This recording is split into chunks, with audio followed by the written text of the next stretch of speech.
नहीं करेंगे। जब बिहार की चर्चा कर रहे हैं तो बिहार के बारे में कहने का मतलब सर सुनिए ना, बिहार में तो आप कमजोर हैं, इस बात को स्वीकार कर रहे हैं कि नहीं? किस तरह से आपको प्रधानमंत्री या कैंडिडेट मांगी? 18.5 वर्ष से नीतीश कुमार जी हैं, कम से कम 18 बड़े उद्योग तो लगा देते। नमस्कार, मेरा नाम रंजीत कुमार है और आप देशी तंत्र देख रहे हैं। बिहार में महागठबंधन की सरकार गिर गई, यानी पहले नीतीश और तेजस्वी की सरकार थी, लेकिन अब एनडीए में चले गए। ये कांग्रेस सेवा दल के अध्यक्ष आदित्य कुमार पासवान जी हैं, हम इनसे ही चर्चा करेंगे। आपको क्या लगता है सर, कैसी सरकार गिरी? देखिए, सरकार जो गिरी है तो ये भाजपा के दबाव में नीतीश कुमार जी ने फिर से एक बार पलटी मारा है। और ये बिहार का दुर्भाग्य है कि हर 1 साल 1.5 साल पर नीतीश कुमार जी इस तरह से करके बिहार को डिस्टेबलाइज करते हैं। जो विकास के जो काम जो चल रहे होते हैं उस पर रोक लगाने का काम हुआ आता है। और ये इतनी शर्मसार करने वाली बात है कि जब भी बिहार का इतिहास लिखा जाएगा आने वाले समय में, जब बिहार के बारे में जो उस वक्त के छात्र जो रहेंगे या जो इतिहास पढ़ेंगे तो वो शर्मसार होंगे कि नीतीश कुमार जैसा एक राजनीतिक व्यक्ति था जिसने पलटी मारने का इतिहास मारा।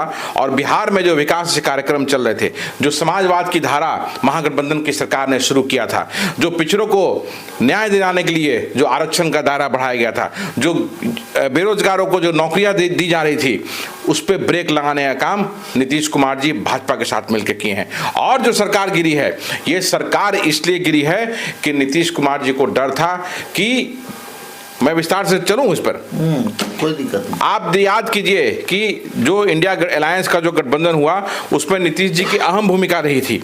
और जो सच है उसको बोलने में कोई गुरेज नहीं करना चाहिए, वो उनकी अहम भूमिका थी। और उन्होंने जो मीटिंग करा दी राहुल गांधी जी की, अरविंद केजरीवाल जी की और ममता बनर्जी जी की, तब वहां से भारतीय जनता पार्टी के घंटी बजनी शुरू होगी कि विपक्षी एकता अब मजबूत हो गई। तो याद कीजिए वो दिन कि 23 जून को पहली इंडिया गठबंधन की मीटिंग थी जिसमें देश के पूरे तमाम के विपक्ष के नेता बिहार में पटना में जुटे थे। और उससे ठीक 3 दिन पहले 19 जून को गब्बू सिंह, जो तब के राष्ट्रीय अध्यक्ष जनता दल यूनाइटेड के ललन सिंह जी के खासम खास और करीबी अरबपति ठेकेदार के यहाँ छापा पड़ा। और कितना कैश पकड़ाया होगा अब वो इनकम टैक्स और ईडी ही जाने। उसके बाद याद कीजिए 22 जून का दिन, जब अजय कुमार उर्फ कारू सिंह जी के यहाँ छापा पड़ा, जो कि विजय चौधरी जी वित्त मंत्री बिहार के, उनके साले थे। उसके बाद फिर चलिए राधा चरण सेठ जनता दल यूनाइटेड के जो एमएलसी थे, उनके यहाँ छापा पड़ा, जो कि बालू माफिया हैं और होटलों का व्यवसाय है। वहां भी कितना कैश पड़ा वो ईडी और इनकम टैक्स ही जानता होगा। और उनके बेटे की गिरफ्तारी भी हुई।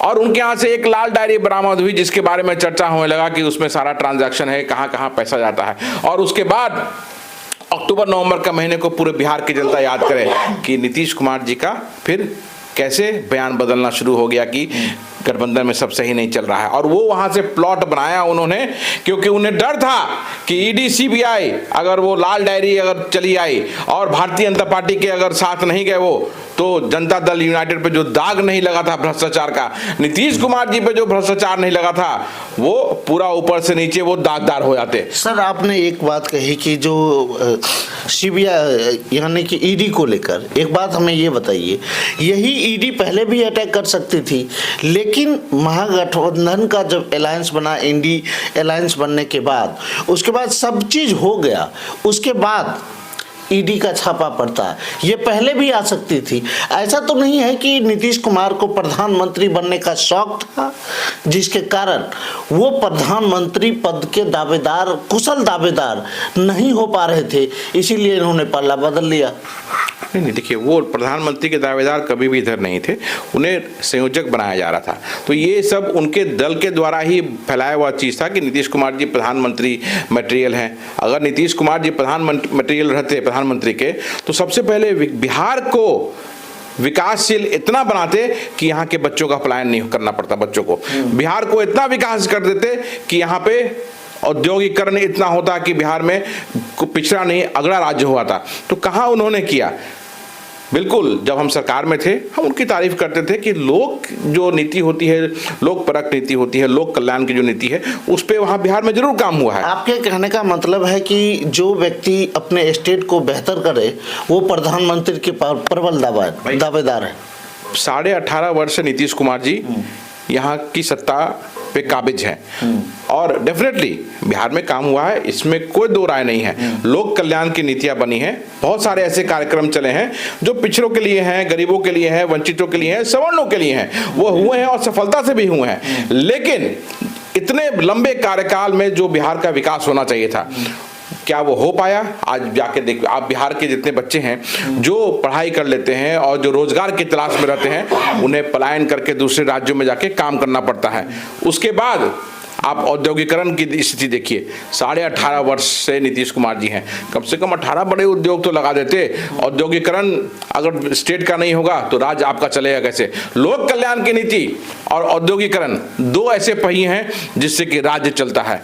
आपका राज्य तभी विकसित होगा जब उद्योग उसमें बड़े बड़े लगेंगे। और जो पहले के उद्योग थे, जो कांग्रेस के समय के उद्योग थे, जो 1991 से पहले कांग्रेस ने औद्योगिकरण किया बिहार में, विपरीत परिस्थिति में जब हमारा देश उतना विकसित नहीं था, जब संसाधन उतने नहीं थे, तब बिहार में चीनी मिलें लगी, तब भागलपुर में सिल्क इतिहास के पन्नों पर सर हम नहीं जाएंगे। नहीं, क्यों नहीं जाएंगे? गुजरात के मुख्यमंत्री नरेंद्र भाई मोदी रहे और 14 सालों में वैसा कोई काम नहीं कर पाए, लेकिन वो प्रधानमंत्री पद के दावेदार थे। गुजरात की चर्चा हम लोग अभी नहीं करेंगे। जब बिहार की चर्चा कर रहे हैं तो बिहार के बारे में कहने का मतलब सर सुनिए ना, कहने का मतलब ये है कि नीतीश कुमार इतने लंबे समय तक काम किए, उसके बावजूद प्रधानमंत्री पद के दावेदार नहीं, लेकिन गुजरात के मुख्यमंत्री कम समय में अधिक पॉपुलैरिटी हासिल कर लिए। आपको नहीं लगता है कि ये प्रधानमंत्री के दावेदार हो सकते थे? नहीं, बिल्कुल नहीं हो सकते थे। विकास का पैमाना अपना होता है। जो आप अपने प्रदेश को जब विकासशील आप नहीं बना पाइएगा, मैंने आपको पहले भी कहा कि लोक कल्याण की नीति से आपका स्टेट आगे नहीं बढ़ सकता है। जब स्टेट को आगे बढ़ना होगा तो लोक कल्याण की नीति के साथ औद्योगिकरण बहुत जरूरी है। जो आपके जो युवा हैं, जो बेरोजगार हैं, उन्हें आपको विकास की पटरी पर लाना होगा रोजगार दे करके, वो बहुत जरूरी है। कहाँ बिहार में हुआ? यहाँ के बच्चे आज पूरे देश में पलायन करके काम करने को मजबूर हैं। क्या वो सही है? यही आपका विकास है? यहाँ बिहार में 18.5 साल आप राज सत्ता संभालने के बाद बिहार का आप औद्योगिकरण नहीं कर पाए। जो बिहार में उद्योग पहले से थे, जो चीनी मिले थे, जो और भी सारे उद्योग थे, जो मरना संस्थिति में आ गए, आप उसको रिवाइव नहीं कर पाए, तो किस तरह से आपको प्रधानमंत्री का कैंडिडेट मान लिया जाए? आपने बिहार को गर्त में ले गए हैं। आप बिहार के अपराधी हैं, ये लोगों को समझने की जरूरत है। और समाजवाद की जो धारा अभी बही थी, आप बताएं मुझे कि 17 वर्षों 18 वर्षों 17 वर्ष बाद महागठबंधन की सरकार फिर से एक बार बनी, क्यों नहीं 17 वर्षों में नौकरियां दी गई? जो अभी पिछले 1.5 साल में इतनी बड़ी संख्या में नौकरियां दी गई। क्यों नहीं जातीय जनगणना पहले हुई थी कि जो अभी जातीय जनगणना करके और आरक्षण का दायरा बढ़ाया गया? तो हमारा ये कोalition गवर्नमेंट था और कॉमन मिनिमम प्रोग्राम के तहत मिलकर हमने डिसाइड किया और इन कार्यक्रमों को धरातल पे लाए और सक्सेसफुली इसको आगे लेके जा रहे थे। लेकिन सब सैबोटाज किया गया भारतीय जनता पार्टी और नीतीश कुमार जी के द्वारा। बिहार की जनता महान है, आने वाले समय में बिहार के लोग इस चीज का बदला लेंगे। देखिएगा, बिहार में तो आप कमजोर हैं, इस बात को स्वीकार कर रहे हैं कि नहीं? देखिए, पार्टी पहले कुछ उसका स्वरूप अलग था, कुछ चीजें थी, मजबूरियां थी, जिससे कारण कुछ इश्यूज थे। लेकिन अब सब चीजों को नए लगे, नए रूप से हमारे अभी जो प्रदेश अध्यक्ष हैं ऊर्जावान हैं, युवा हैं और पार्टी को नई मजबूती मिली है। और राहुल जी की यात्रा से और पार्टी मजबूत हुई है और दिन पर दिन पार्टी जैसे पहले 91 के पहले जिस दौर में थी मजबूत थी, उसी तरफ उसी दिशा में हम आगे बढ़ते जा रहे हैं। क्या बिहार में राहुल गांधी जिस तरह से पूरे भारत को भ्रमण करके एक नया कांग्रेस को ऊर्जान्वित किए थे और युवा उत्सुक हुए थे, क्या बिहार में वैसे करने के लिए राहुल गांधी जा रहे हैं? अभी राहुल जी कटिहार, पूर्णिया सब जगह थे, अररिया थे और जन सैलाब वहाँ था, देखने लायक था।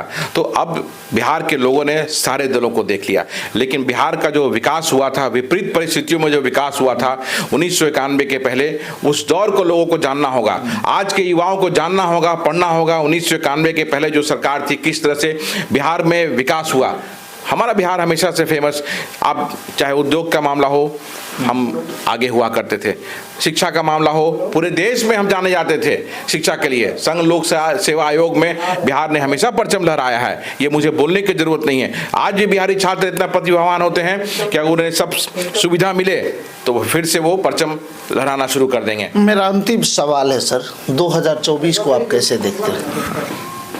2024 में सरकार का जो सरकार केंद्र में है उसे बदलना बहुत ज़रूरी है। इसलिए बदलना ज़रूरी है क्योंकि आज जिस तरह से धर्म की राजनीति देश में कर करके, छद्म राष्ट्रवाद की राजनीति देश में कर करके जिस तरह देश को तोड़ दिया गया है वो सही नहीं है। देश का जो नींव है उसके लिए वो सही नहीं है।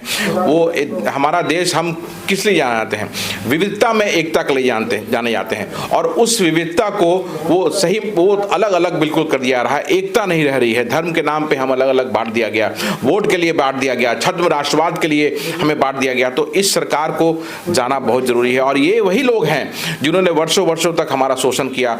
आरक्षण के विरोधी ये लोग हैं। आरक्षण को हमेशा इन्होंने दबाने और कुचलने का काम किया।